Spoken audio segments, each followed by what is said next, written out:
神州名医普及健康知识。戴口罩真的可以防止病毒入侵吗？专家根据相关实验，完全可以。新型冠状病毒疫情期间人们都知道，戴口罩是最好的防护手段之一。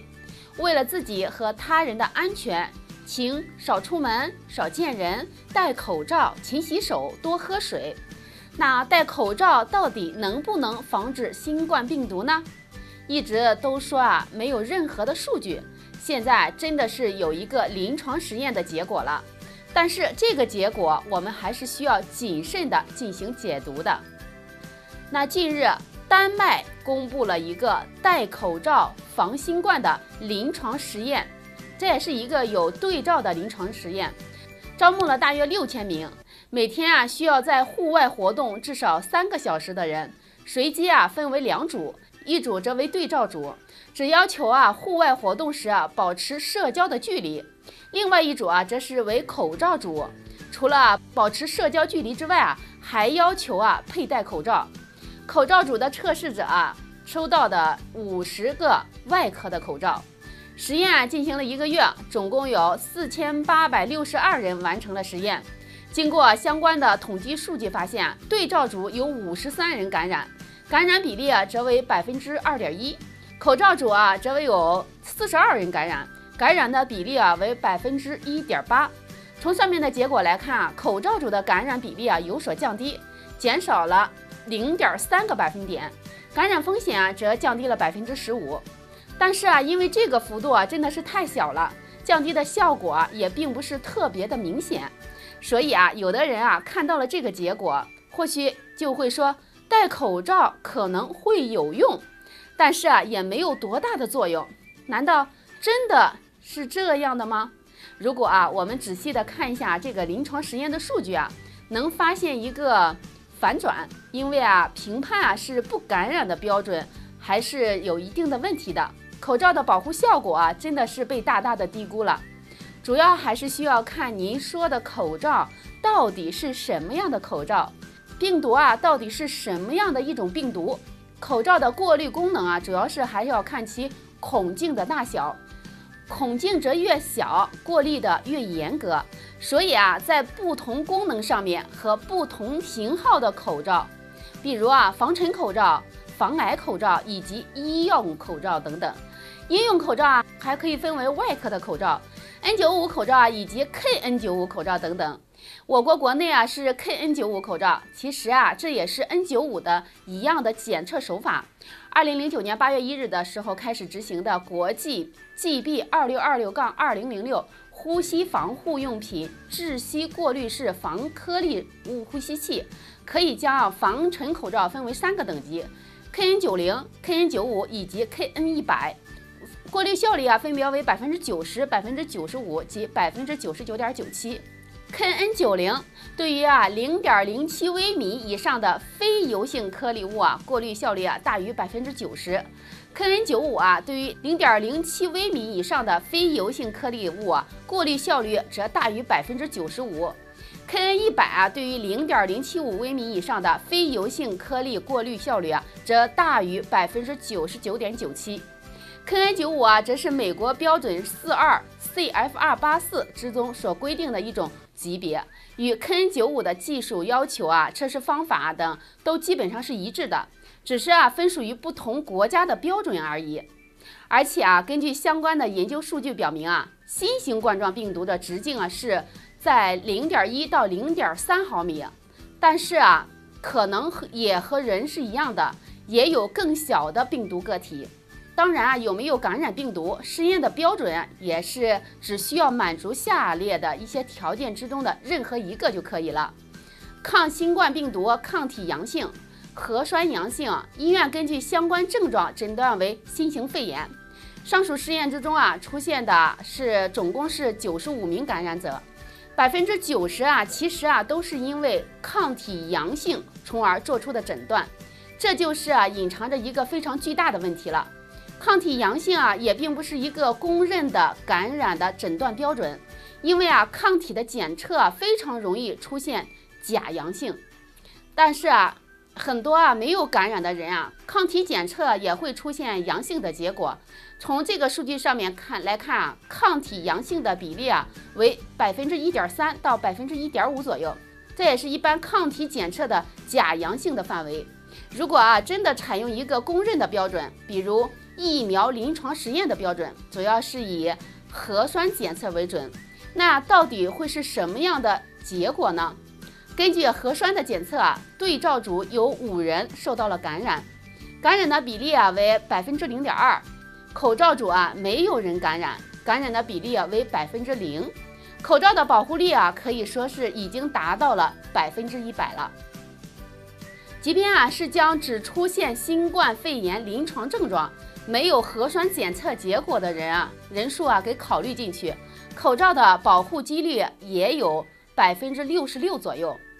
相比之下，牛津大学开发的新冠疫苗，如果是全剂量注射2次，保护率也只有62%。当然口罩的保护率有多少，我们并不能从目前的这个临床之中获得比较可靠的结论。但是我们可以肯定的说，将不只是15%，非常可能会高于66%。我们并不是说口罩可以代替疫苗，因为总是会有摘口罩的时候。但是在病毒在全球消停之前，戴口罩也是应该是我们生活之中的一个常态。除了科学戴口罩以外，您需要做到的还是个人防护措施还有很多。洗手虽平常，但却是防御方法中比较关键的一则要素。饭前便后请刻意洗手，不要糊弄。出门在外有时不方便洗手请您自己带一些湿巾或者是免洗的洗手液。过年在家待着很好，不建议到室外人群密集的地方，人多病毒同样也很多不吃野味，不吃不认识的东西，您的生命会更健康。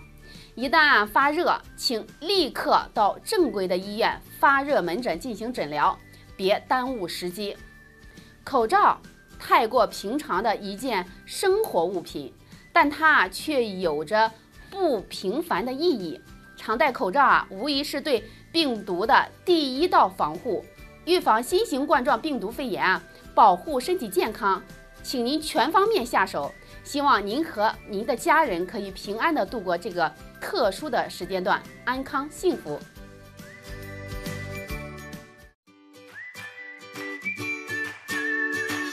神州名医普及健康知识。打呼噜或不是睡得香的表现。关于睡眠的3个误区，看看您中了几个。有不少人在睡觉的时候鼾声不断，声音特别像打雷一般，很是响亮很多人认为打呼噜是睡得香的表现，所以常常被忽视打呼噜这么一件事情。其实并不是这样的，打呼噜并不能说明睡眠质量特别的高，而且如果您经常打呼噜的话，说明您身体里可能存在着一些小的毛病。那么关于睡眠的哪些误区需要避开呢？第一点，睡前喝酒是可以提高睡眠质量的。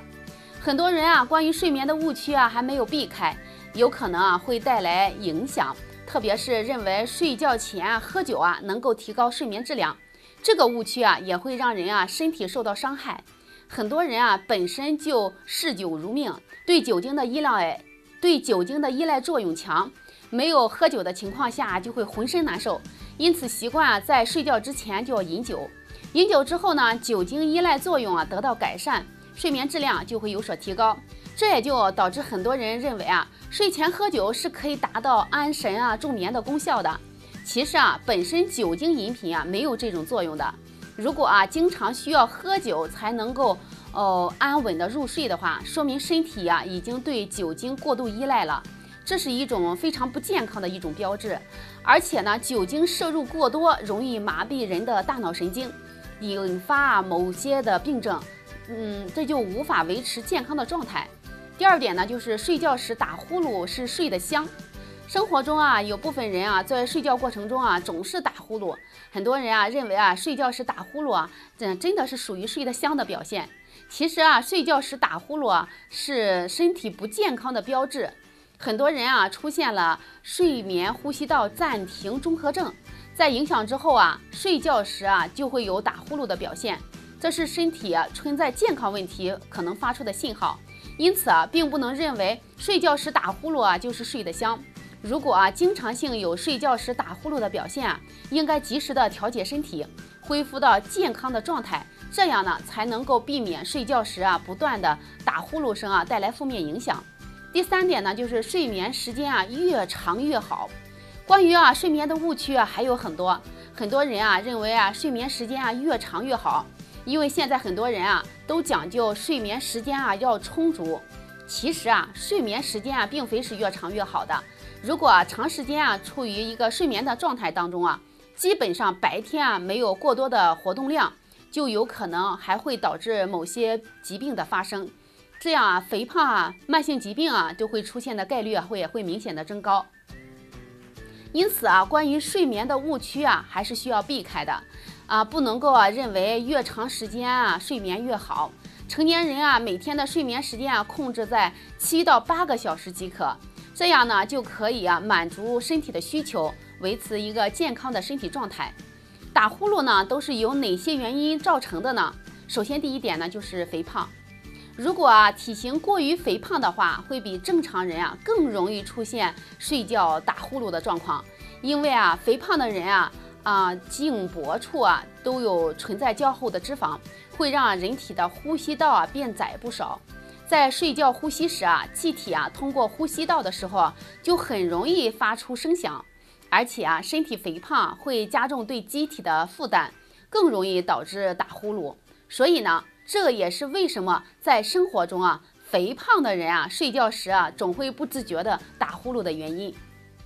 第2点呢就是睡姿。有些人啊打呼噜啊纯粹是因为睡觉的姿势的原因导致的啊，仰卧这种睡眠姿势很容易让人体的舌头啊出现后坠的情况，会影响喉咙的宽度，导致啊在呼吸的时候啊气流啊通过喉管时啊发出声响，导致打呼噜的情况出现。所以呢，睡姿也能影响到打呼噜的情况的出现。第3呢，就是有一些疾病啊也很容易导致打呼噜。如果有鼻部的疾病啊、咽喉疾病、扁桃体发炎、慢性鼻炎等等啊，这些疾病啊都会影响到正常的呼吸，从而导致啊晚上睡觉时啊出现打呼噜的情况。第4呢，就是疲劳啊，如果白天很累，身体啊感觉到很疲劳的话，在晚上睡觉的时候也会出现打呼噜的情况。这是因为啊，在睡着的时候啊，为了尽可能的多吸收氧气，会微微的张开嘴，用嘴去进行呼吸，这就很容易引起睡觉打呼噜的情况出现。第5点呢，就是遗传。其实呢，打呼噜会有一定的遗传性。如果家中的长辈啊有睡觉时打呼的情况的话，你也有可能会有这种情况的。以上6个原因啊是睡觉打呼噜的最主要的原因。从这些原因本身来看，就能很清楚地认识到打呼噜啊其实啊并不是一件好的事情。它仿佛呢就像是身体啊对我们发出的某种信号。如果您睡觉时打呼，您得留意小心一下，是不是自己的身体啊出现了哪些小毛病，要及时的进行防治。而打呼噜的这个现象是可以被根治的。想要消除打呼噜的这个毛病呢，您可以从以下4个方面进行入手。第1点呢，就是选择合适的枕头。如果睡觉时枕头不舒适的话，也很容易导致打呼噜的。所以呢，给自己选择一个适合的枕头。建议选择的材质要选择那种柔软舒适的，高度最好是和拳头差不多高的枕头就可以，可以有效的减少打呼出现的频率。第2点呢，就是科学的减肥。因为肥胖也是导致睡觉打呼噜的重要原因，所以想要摆脱打呼的情况，可以通过科学的方式减肥，让自身的体重维持在一个健康的范围之内，也对改善打呼噜是非常有帮助的。第3点呢，就是戒烟酒。戒烟戒酒啊，保持科学的生活方式，也对改善打呼噜是有帮助的。所以啊，要保持规律的作息，尽量的保持清淡的饮食，还可以啊，适当的去参加一些体育运动，也能改变打呼噜的情况。第4点呢，就是改变睡姿。仰卧啊，这种睡姿啊，是很容易导致打呼噜的。对于睡觉打呼的人来说啊，可以采取侧卧这种睡姿，也能改善打呼的状况。总之啊，如果想要改变打呼噜的这种情况的话，先从换个舒适的枕头开始，改变睡姿、减肥、保持健康的生活方式开始慢慢的做起，行动起来吧！感谢您的收看，我们下期再见。